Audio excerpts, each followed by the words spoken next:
खुसी छु, म भाग्यमानी छु जस्तो मलाई लाग्छ र छु पनि। यति माया गर्ने मान्छे पाएँ। उहाँलाई कहिले पनि कुनै पनि कुराको कमी गराउँदिनँ। मलाई उहाँको बानी कि हरेक कुरा मनपर्छ। जस्तै उहाँ हाँस्नुहुन्छ, रमाइलो गर्नुहुन्छ, सबैलाई इन्टरटेन गराउनुहुन्छ। सानो बच्चादेखि लिएर बुढाबुढी आमा बुवा सबैसँग घुलमिल हुनुहुन्छ।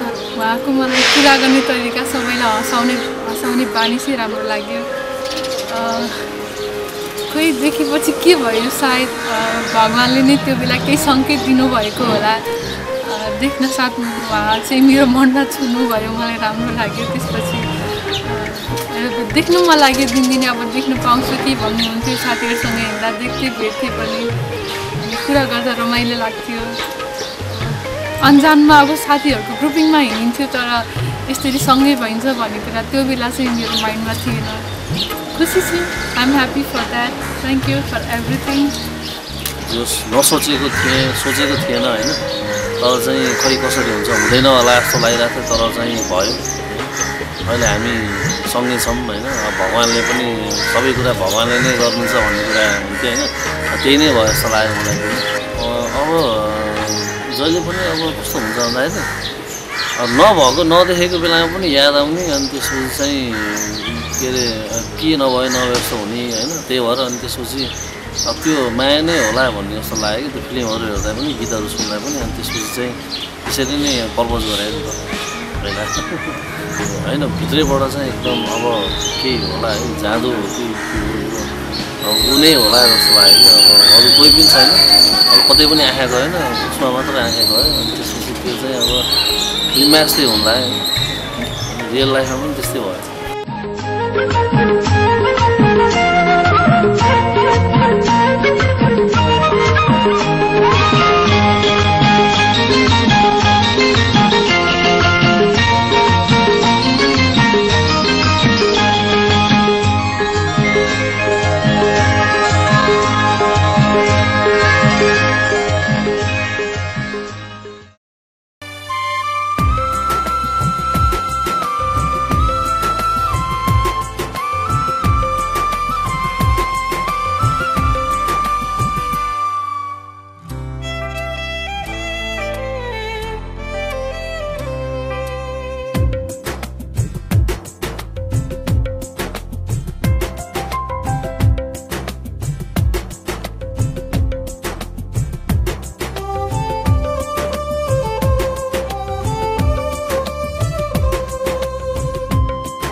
नयाँ नौलो दिन्छ तर घाम उही, नयाँ नौलो साथ तर ठाउँ उही। आज मेरो मन चन्द्रासरी धरती छोडी आकाश छुन पुग्यो नि।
चाहनाले हुन्न दैव के देन हो रोकी रोकिन्न।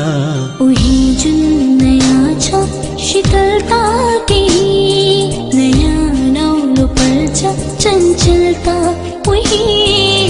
आज मेरो मन चङ्गासरी धरती छोडी आकाश छुन पुग्यो नि।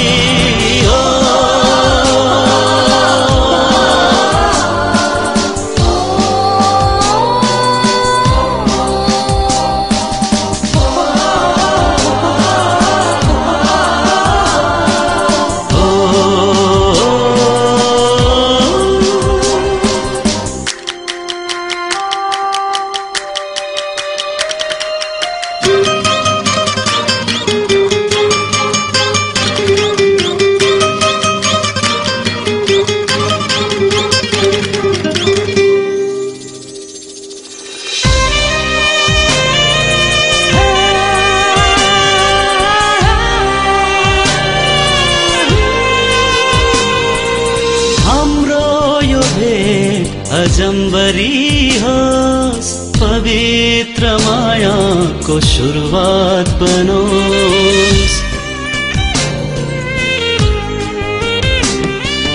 हाम्रो यो भेट अजम्बरी होस् पवित्र मायाको सुरुवात बनोस्। जिन्दगीको यात्रा मनको जो इच्छा पुरा हुँदै जाऊन् रागो सदैछ। नयाँ नौलो शैली छलचल हुई, नयाँ नौलो मुस्कान तर धडकन हुई। आज मेरो मन चङ्गासरी धरती छोडी आकाश छुन पुग्यो।